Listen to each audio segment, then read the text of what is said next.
சென்னையில் ஆபரண தங்கத்தின் விலை தொடர்ந்து இரண்டாவது நாளாக இருமுறை உயர்வு. ஒரு சவரன் 85,000 ரூபாயை கடந்ததால் விக்கித்து போன வாடிக்கையாளர்கள்.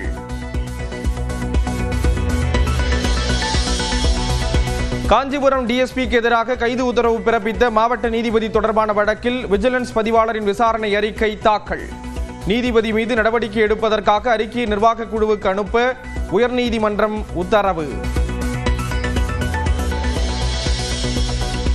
திமுக எம்பிக்கள் வாரத்தில் 4 நாட்கள் தொகுதிகளில் தங்கி மக்கள் பணியாற்ற முதலமைச்சர் மு.க. ஸ்டாலின் அறிவுறுத்தல். 15 நாட்களுக்கு ஒருமுறை பணி குறித்த அறிக்கை அளிக்க உத்தரவு.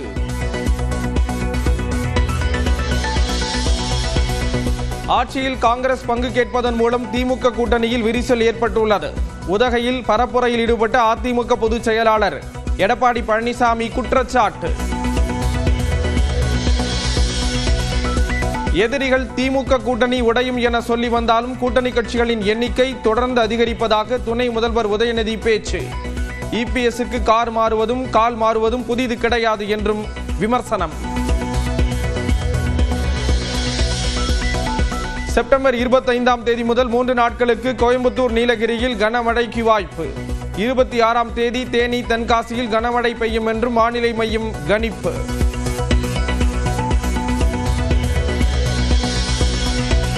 சென்னையில் தலைமைச் செயலக கேண்டீன் உள்ளிட்ட 3 இடங்களுக்கு வெடிகுண்டு மிரட்டல். ஒரே வாரத்தில் முக்கியமான 8 இடங்களுக்கு வெடிகுண்டு மிரட்டல் விடுக்கப்பட்டதால் பரபரப்பு. கேரளாவில் நடிகர்கள் துர்கல் சல்மான், பிருத்திவிராஜ் வீடுகளில் சுங்கத்துறை சோதனை. பூட்டான் ராணுவ அதிகாரிகள் பயன்படுத்திய கார்களை சட்டவிரோதமாக வாங்கிய புகாரில் விசாரணை. விதிமீறல் புகாரில் துல்கர் சல்மானின் லேண்ட் ரோவர் டிஃபெண்டர் சொகுசு கார் உட்பட 11 கார்கள் பறிமுதல். தனது அலுவலகத்துக்கு எடுத்துச் சென்று தொடர்ந்து விசாரணை நடத்தும் சுங்கத்துறை. அக்டோபர் 14ஆம் தேதி கூடுகிறது சட்டமன்றம். சபாநாயகர் அப்பாவு அறிவிப்பு.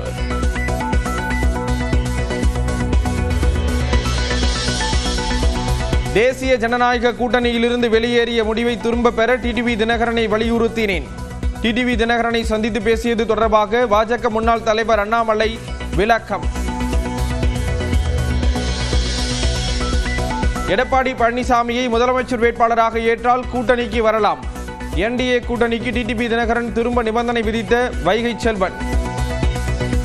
டிடிவி தினகரன் அவர்கள் எடப்பாடியார் முதலமைச்சராக நீங்கள் அறிவித்தால் என்டிஏ கூட்டணியில் நாங்கள் விலகிச் செல்வோம் என்று சொன்னார்.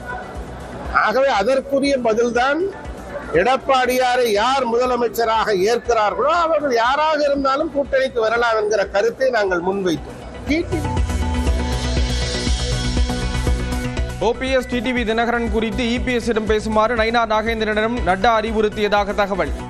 அதிமுக கூட்டணியில் பாஜகவுக்கு ஒதுக்கும் தொகுதிகளில் இருந்து டிடிவி ஓபிஎஸ்க்கு பிரித்து கொடுக்க திட்டம். ஜிஎஸ்டி வரி குறைத்தும் ஆவின் பாலுக்கான விலை குறைக்கவில்லை என பாஜக நிர்வாகி தமிழிசை பேட்டி. பழைய ஸ்டாக்காக இருந்தாலும் அதன் விலையும் குறைக்கப்பட வேண்டும் என்றும் வலியுறுத்தல்.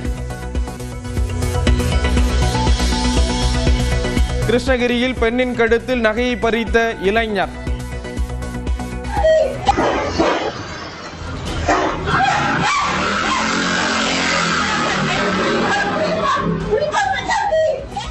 சிசிடிவி காட்சியை வைத்து ஆந்திர எல்லையில் குற்றவாளி கைது.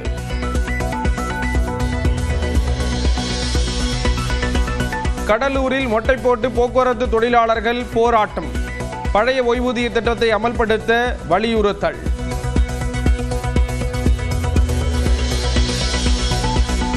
அமெரிக்க டாலருக்கு நிகரான இந்திய ரூபாயின் மதிப்பு இதுவரை இல்லாத அளவு சரிவு.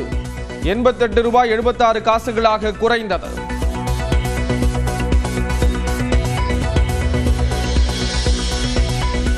சென்னையில் ஆபரண தங்கத்தின் விலை தொடர்ந்து இரண்டாவது நாளாக இருமுறை உயர்வு. ஒரு சவரன் 85,000 ரூபாயை கடந்ததால் விக்கித்து போன வாடிக்கையாளர்கள்.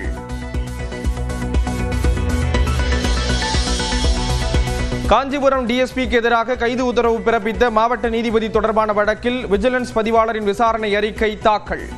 நீதிபதி மீது நடவடிக்கை எடுப்பதற்காக அறிக்கையை நிர்வாக குழுவுக்கு அனுப்ப உயர்நீதிமன்றம் உத்தரவு.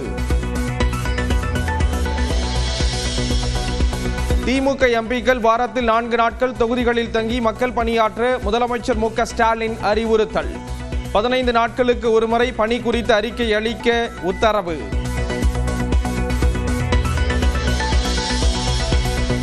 ஆட்சியில் காங்கிரஸ் பங்கு கேட்பதன் மூலம் திமுக கூட்டணியில் விரிசல் ஏற்பட்டுள்ளது.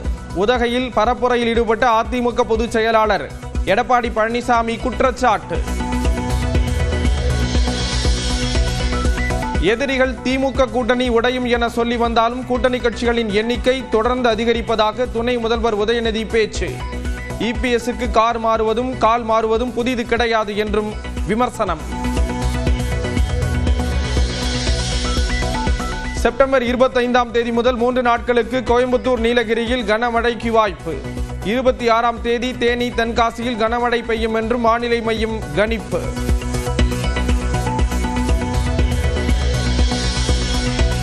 சென்னையில் தலைமைச் செயலக கேண்டீன் உள்ளிட்ட 3 இடங்களுக்கு வெடிகுண்டு மிரட்டல். ஒரே வாரத்தில் முக்கியமான 8 இடங்களுக்கு வெடிகுண்டு மிரட்டல் விடுக்கப்பட்டதால் பரபரப்பு. கேரளாவில் நடிகர்கள் துர்கல் சல்மான், பிருத்திவிராஜ் வீடுகளில் சுங்கத்துறை சோதனை. பூட்டான் ராணுவ அதிகாரிகள் பயன்படுத்திய கார்களை சட்டவிரோதமாக வாங்கிய புகாரில் விசாரணை. விதிமீறல் புகாரில் துல்கர் சல்மானின் லேண்ட் ரோவர் டிஃபெண்டர் சொகுசு கார் உட்பட 11 கார்கள் பறிமுதல். தனது அலுவலகத்துக்கு எடுத்துச் சென்று தொடர்ந்து விசாரணை நடத்தும் சுங்கத்துறை. அக்டோபர் 14ஆம் தேதி கூடுகிறது சட்டமன்றம். சபாநாயகர் அப்பாவு அறிவிப்பு.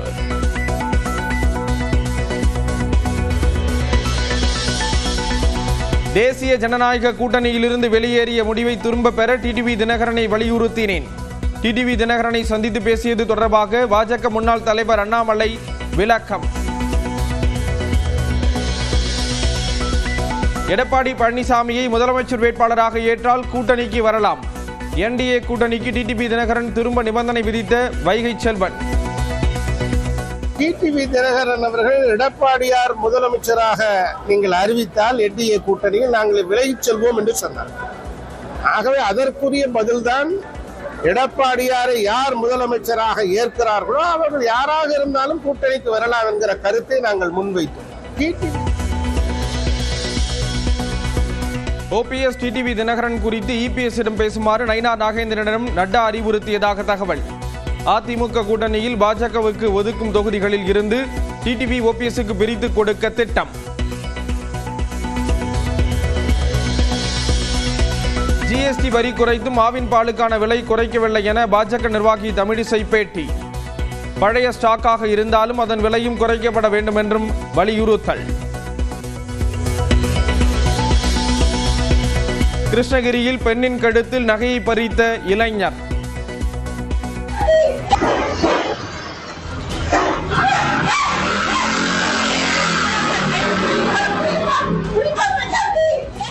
சிசிடிவி காட்சியை வைத்து ஆந்திர எல்லையில் குற்றவாளி கைது.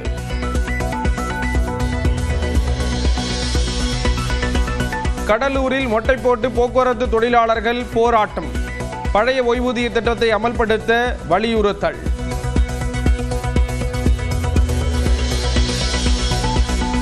அமெரிக்க டாலருக்கு நிகரான இந்திய ரூபாயின் மதிப்பு இதுவரை இல்லாத அளவு சரிவு.